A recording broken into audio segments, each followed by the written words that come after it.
Most people never rise, not because the world is too heavy, not because their enemies are too strong, but because they live bound by chains they cannot see, chains forged in silence, fear of rejection, fear of judgment, fear of loss, fear of failure. We give it polite names: anxiety, insecurity, self-doubt, but Machiavelli would call it by its real name: mental obedience. Fear is not just a feeling, it is a system, a weapon, a form of training. Think about it. From childhood you are conditioned. You're told when to speak, when to stay quiet, when to be good.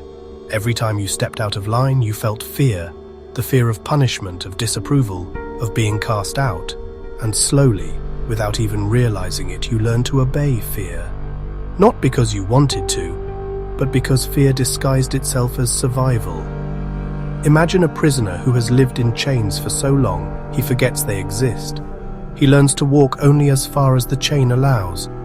He learns to never resist, never question, never test the limits.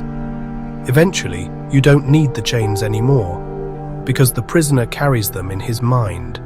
This is how most people live, not ruled by kings or armies, but by their own invisible obedience. These chains are invisible, yet they shape every decision you make. Fear speaks in the language of comfort. Stay where it's warm, stay where it's safe, stay where nothing changes. Don't take risks, don't speak the truth, don't pursue what burns inside of you. But here's the irony. The life you think is safe is the most dangerous life of all, because safety kills the spirit. It makes you a shadow of what you could be. It buries you alive in comfort, while your potential rots away in silence. But what if you refuse to obey fear? What if, instead of shrinking, you stood tall, eyes open, heart pounding, daring to want more?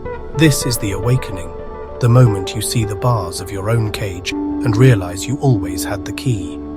The world does not reward the silent or the safe. History does not remember the cautious.